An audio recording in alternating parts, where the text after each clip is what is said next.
Hey, do you ever look at your closet and think you have nothing to wear? Or is it just me? It's not just me, right? This is why I can't believe I didn't discover Armoire clothing rentals earlier. With an Armoire membership, I can now build the perfect wardrobe with high-quality brands that I wouldn't normally think I could afford, such as Philip Lim, Monique Lhuillier, and Marni. Doesn't it just sound fancy?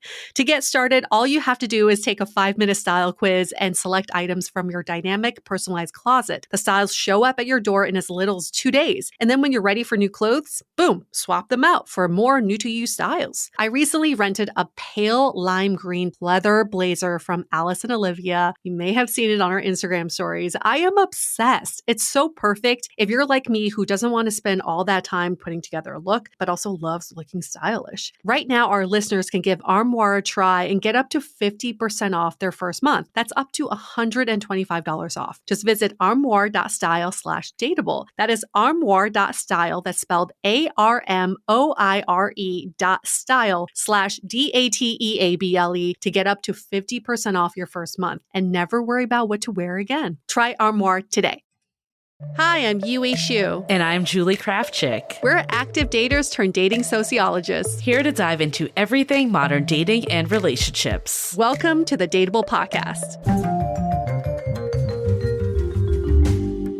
Hi, everyone. What kind of talk is it today? I think it's a brunch talk. Brunch, obviously. No, dinner talk doesn't have a ring to it at all. Lunch talk, no. It's brunch talk. Dinner is more formal, right? I feel like brunch is where you dish, where you like really lay it out there. Especially we do like a girlfriend's brunch. I would love to observe like a guy's brunch. Me too. Me too. How do we infiltrate that? Well, how about you all let us know if you go on regular dude brunches? Yeah. What happens at these brunches? We like to know. Because, as soon as we join, it's a different dynamic. It's a different one. You got to just record it, be creepy, send it in.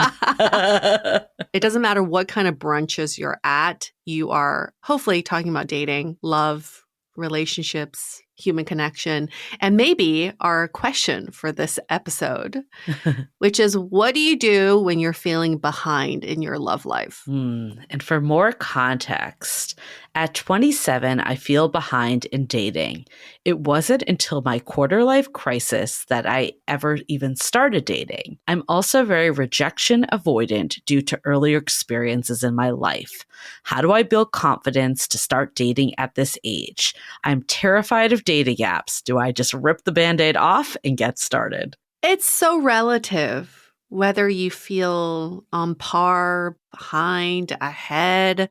It's so relative to everyone's individual experiences. And I will put it in perspective. I have a friend who was married very young, right after college, and she was married for 20 years and then divorced and had to start over. And while she was married and had kids, everyone was like, oh, you're so ahead. You got life figured out. You're so ahead. You found a marriage that works and you have a family now. Now that she feels like she's quote unquote starting over, she feels extremely behind because she's like, I've never been on an app. Yeah. I don't know what it's like to date as an adult. I think that puts it all in perspective. It's so relative to your own experience, and you shouldn't have to compare with anybody else's timeline. I feel like this is something we get over and over again, of like, I don't have enough relationship history, or I haven't dated enough. And what is like the right amount? Like ultimately, you just need to find one person that you vibe with, pending you are monogamous and that's what you want.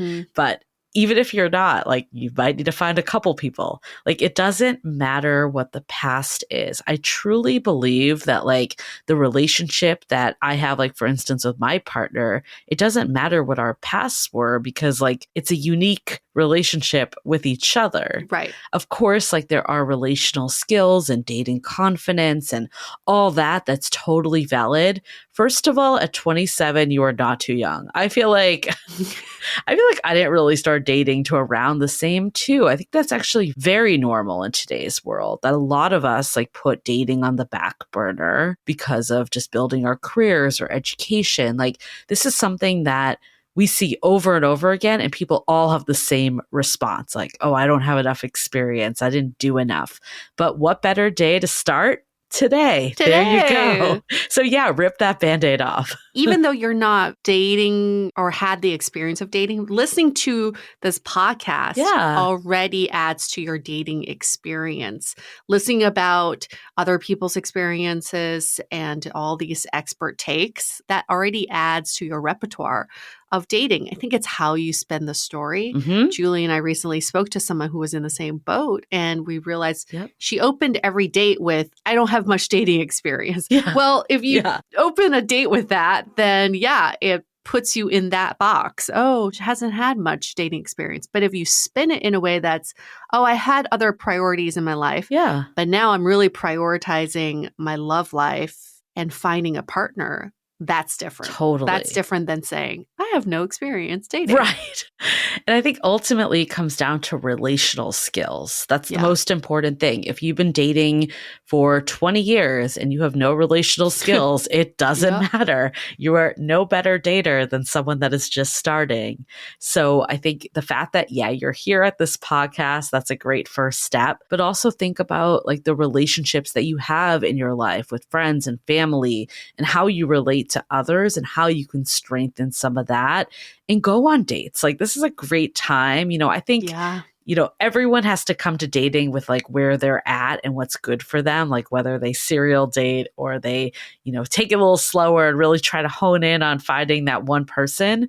But I think especially if you don't have a lot of experience, it's always great to just meet a variety of people where it's low stakes.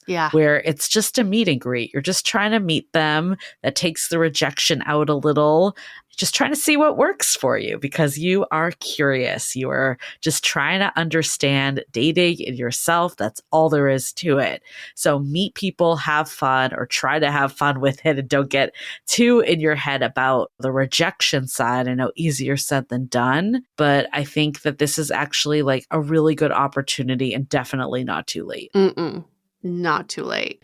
And you can also be honest with the people that you're dating too. It doesn't sound like you're looking for commitment at this time. You're in an experimental phase. It's important to be upfront with that when you're dating. And then people really respect you for communicating that. I'm just in a phase in my life where I just want to get to know as many people as possible, or I really want to get myself out there and exploring the dating world. Say that. Don't be under the guise of, I'm looking for something serious. I'm looking for my person. Right. I know like people talk a lot of shit about dating apps and how terrible they are and how difficult they are. But I actually think they are a great tool, especially for this purpose, because like in a past life when they didn't exist, it was a lot harder to just get out and meet people. Like even for me, I was using, it wasn't even dating apps. This was pre-Tinder, but I just remember even using Match.com. And it was like the first time in my like adult life that I went on actual dates. Like up until that, it was like, people I met at parties or out at bars. It was just very casual. And I was like, oh, I'm like actually on a drink date, on a dinner date. Like this is fun. This is what dating is. So like if you can take dating apps for that and see the benefit opposed to just like, oh, it's so painful to like find a good person out there. Like you choose what story you're going to listen to. Ooh, you just got me really excited for this listener. This is like such a fun phase. You get to explore. You get to meet all kinds of different people. You get to try all kinds of different ways of dating. And some of them may be weird. Some of them will push you out of your comfort zone.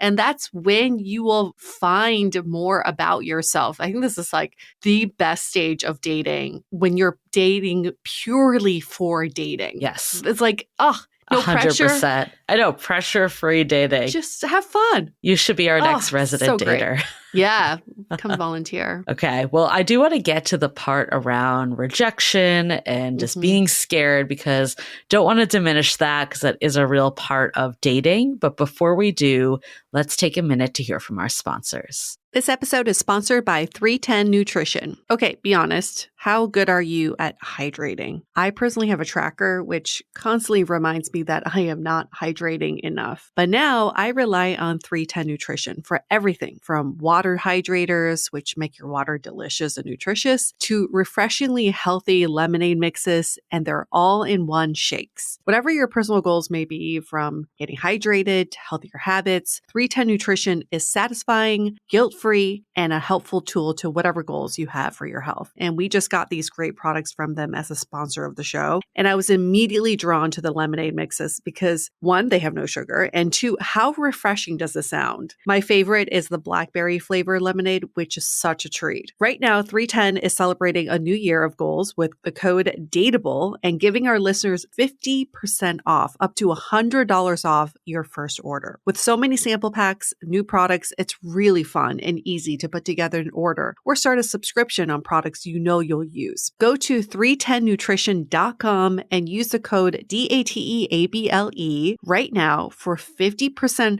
up to $100 for your first order. That's 310nutrition.com and use the code DATEABLE. Spring is in the air, and you know what adds an extra spring to my step? Our partners at Via Hemp. Need to chill out after a long day? There's a Via gummy for that. Dealing with anxiety or stress? There's a gummy for that too. Want to set the mood in the bedroom? There's a gummy for that called High Love. Via also carries a wide array of other gummies with and without THC, ranging from 0 to 100 milligrams. I've been struggling to stay focused lately, so I was excited to try out their Flow State gummies. These felt like a good bet to me too, because they were non-psychoactive and THC free. But they definitely delivered, boosting my daily energy and focus. So whether you're a 2 milligram or a 50 milligram user, you can shop through their website for any strength and effects. So head to Via Hemp and use the code DATEABLE to receive 15% off and one free sample of their award-winning gummies. 21 plus. That's VIIA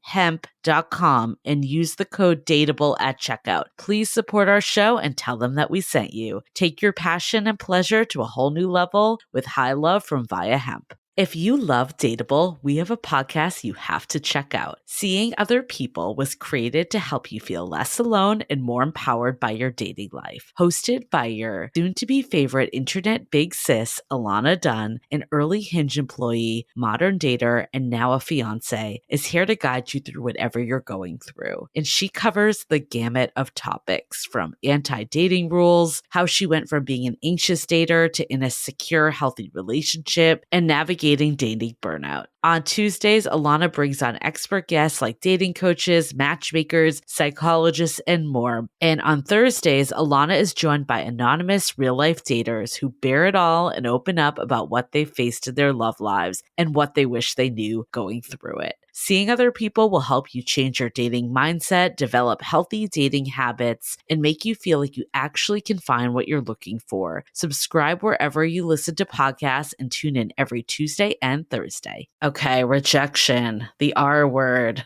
Well, if you've been listening for a while, we love the saying, rejection is just redirection. And if you're in the phase that we're talking about being curious, about just seeing what works for you, then it's not rejection. Mm-hmm. So it's all about like, how do you think about it? And again, don't want to diminish. Of course, it's painful when someone says like, I don't want to see you again. And you're like, oh, I really thought we had a great time. But it's all part of like the growing and learning that comes from dating. So yes, if you can view it like that, like it's only making room for the right person eventually. And I'm using this time to learn. And when I get quote unquote rejected, it's like, you know, clearing it out for me. It's less about you at that point. It's not like something's fundamentally wrong with you. Mm-hmm. It's more of like, how can this be part of the process? Right. Rejection is just a word. If you see it as rejection, yeah, you'll take it personally. But if you see it as information, yeah, wow, all of a sudden you're like, I'm equipped with some new information. And if you dare, which we dare all listeners to do, ask for feedback. Yes. If you find that someone is not aligned with you after a date, ask them, like, is there any feedback you can give me? I'm really experimenting and getting to know myself in the dating space. I would love to learn more about what you thought of me, or was there anything I did that was interesting to you, or anything that was memorable about me? Like, ask for feedback. That is like, nobody does that But obviously, for those of you who've been with us for a while, we had a whole show about it called Exit Interview, all about feedback from people you've been out with. So use this newfound energy and openness and curiosity to get some feedback. And I'm not saying to like listen to Exit Interview to like feel better about yourself because other people get rejected too. But I'm kind of saying that because I feel like when I was in the thick of dating, and this was before Dateable, before any podcast really, it all felt so like I'm the only one where this is happening too. Yeah. I felt like alone. Like I felt like there's something flawed with me that I can't make it to the third date with someone. No one else is going through this. Mm-hmm. And then, of course, we realized that everyone was going through this. So I think by hearing other people's stories too, it makes it less personal because it shows that it's not a fundamental flaw with you. It's just the reality of dating in a world where there's hundreds of people you can be dating at any second. Yes, like dating is for romance and finding your person. But when you're in this space of connecting, just think about your intention is just to leave the other person better than before you met them. Yeah. That's it. Make the interaction great. Bring your A game in terms of like being your most authentic self, making that person feel good after you leave them. That's like the best thing we can do as humans right now is connecting on this positive level and leaving people feeling good. Yeah. And I think with everything in life, you could always think about what could go wrong. Yeah. You know, how could I get rejected? How could this dating app be terrible? Like all of that. But what if you think about what could go right? Yeah. I could have fun in the process. I could get to know myself better. I could get to know others better. I can learn what works for me, what doesn't. I can go on some freaking awesome dates and just enjoy the moment, like the flurries and the fun of just like connecting and that first kiss and all the like fun part of dating we somehow forget about. I know. Dating is so much fun. Most restaurants and bars were designed for dates, if you think about it. Yeah. So the world is catering to you right now. Take advantage and go out there and explore all the different places you can go to and do all the things that you want to do. Yeah. Right? That's like the perfect time to just have a good fucking time. Yeah. You'll miss it eventually. And I'm not saying this like I don't want to be with my partner. I'm not saying that. But I do miss that night that you're just like, what's going to happen tonight? Yes. I have no idea. Is the person I meet going to be like my next love? Or is it going to be like a funny story I tell my friends? Like, what is going to happen? It's just more excitement in your life. It is. I don't have any excitement in my life anymore. Oh, stop. Oh, stop. We'll save this for another brunch talk. But I was just listening to someone asking the same question. Like, how do I bring like the first date excitement back into my relationship? And it was with Matthew Hussey. And he said, observe your partner talking to someone else, not flirting, just like talking to a stranger at a party or event. And it will bring you back to the time when you didn't know them and you're just observing them. Okay. So I was like, oh, that's kind of fun. I like that. That's a good idea. We'll save that for another topic. But side note. See, like wherever you're at right now, there is someone else wishing they could be in that stage too. Everybody wants that excitement back or that novelty of dating back. And when you've been dating forever and you've gone on a million dates, it's hard to have that novelty and excitement back. So really think of it as a privilege of where you are today. Yeah. And it's a lot to give someone too, of not feeling jaded and not feeling worn down by dating. Yeah. Like you almost have like this like naiveness that's coming through. That's it's so great, very endearing. I know. I'm like, I want to go back to 27-year-old Julie. So much fun. I know. 27. I know 27 was a really good age too. It was a good age because you're really like starting to come into your own, I feel like. Yeah. It's like a big growth area. So use this as growth. Enjoy yourself. You're not starting too late. Don't worry about that. No. Even if you're listening to this and you're like 57, you're not starting too late either. No one's ever too late. It's just that you just got to start today. And it's owning your story. Ultimately, that's all that matters anyways. Love this question. Thanks for your vulnerability. And thanks for the rating and review with this question. If you want to get your questions answered right away, give us a rating and review in Apple Podcasts. It really does do us a favor, and it helps with our overall perception of our podcast. It's the reviews, when we get new listeners in, the first thing they do is read the reviews. So if you leave us a 5-star rating and review in Apple Podcasts, in the body of the review, you can ask the question there. We'll bump up your question to the front of the line. Other ways to ask this question is by emailing us, hello@dateablepodcast.com. You can also just email us to say hi. You don't have to email us with a question. We love hearing from you. Or you can DM us on Instagram @dateablepodcast. That's where you can find us. Or if you run into us, you can ask us a question there, but I can't guarantee that we'll remember. That's all. And, you could also leave us a review, even if you don't have a question, just for the heck of it. Yeah, right. That's just always leave a something review. that can happen. But also Spotify, if you're a Spotify listener, feel free to just give us the rating. Shoot us an email, let us know, because you can't actually physically leave a review there. So we'll honor system. We trust you. Thanks for listening, and we'll see you all next week. See you next week. The Dateable Podcast is part of the Frolic Media Network. Find more podcasts you'll love at frolic.media/podcasts. You can follow us on Instagram @dateablepodcast and visit dateablepodcast.com for access to all the episodes and our premium programs. Also, make sure to subscribe today if you haven't already on Apple Podcasts, Spotify, or your favorite podcast platform, so you are the first to get all the latest episodes. And most importantly, stay dateable.